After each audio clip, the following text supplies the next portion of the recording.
கர்த்தர் நல்லவர். ஆமென். கர்த்தர் நல்லவர். அவர் என்றென்றைக்கும் ஜீவிக்கிறார். என்னோடு இருக்கிறார். என்னை தாங்குகிறார். என்னை சுமக்கிறார். என் பிள்ளைகளோடு இருக்கிறார். என் சபையோடு இருக்கிறார். என்னை பார்த்து கொண்டே இருக்கிறார். அவர் கண்களுக்கு மறைவாக, அவருடைய ஆவிக்கு மறைவாக நான் எங்கே போவே? உமக்கு பிரியமானதை செய்ய எனக்கு போதித்தருளும். ஆமென். ஹல்லேலூயா. ஆண்டவர் எவ்வளவு நல்லவர்னா, அவரை போல நம்ம நேசிக்க இந்த உலகத்துல யாருமே கிடையாது. ஆமென் சொல்லுங்க.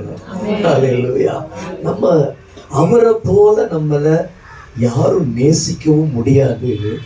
அதே போல நம்மளும் சொல்லணும், என்ன தவிர ஆண்டவரை உங்க மேல அன்பு செய்ய யாரும் இல்லை.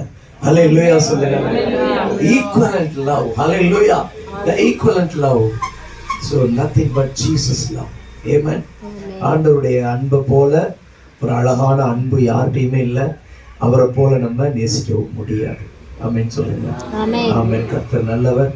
ஏசாயா 38வது அதிகாரம் 22வது வசனத்தை வாசிக்கும் பொழுது அங்கே எசேக்கியாவை பார்த்து வார்த்தை ஏசாயா சொல்லுகிறார். என்ன சொல்றார் தெரியுமா? அப்பொழுது எசேக்கியா, நான் கர்த்தருடைய ஆலயத்துக்கு போவதற்கு அடையாளம் என்னவென்று கேட்டிருந்தான். அல்லேலூயா. அடையாளத்தை கேட்பதற்கு முன்பாக எசேக்கியா ராஜாவுடைய வாழ்க்கையில நடந்தது என்ன நடந்துச்சு? அவன் சுவர் புறமா அழுதான். அதுக்கு முன்பாக அவன் ஏன் அழுகணும்? ஏன் காரியத்தை கேட்கணும்? அந்த ராஜாவுக்கு ஒரு நோய் வந்தது. இந்த நோய் நேரா ஏசாயா தீர்க்கதரிசி சொல்லுகிறார். ஒரே வார்த்தை சொல்றாரு, எசேக்கியா ராஜாவே, உன்னுடைய வீட்டு காரியத்தை ஒழுங்குபடுத்து. அல்லேலூயா. இந்த செய்தியின் தலைப்பு வீட்டு காரியத்தை ஒழுங்குபடுத்து. வீட்டு காரியத்தை ஒழுங்குபடுத்து.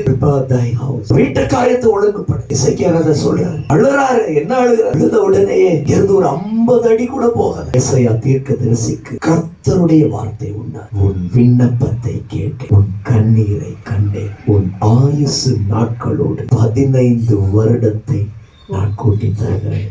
ஹல்லேலூயா.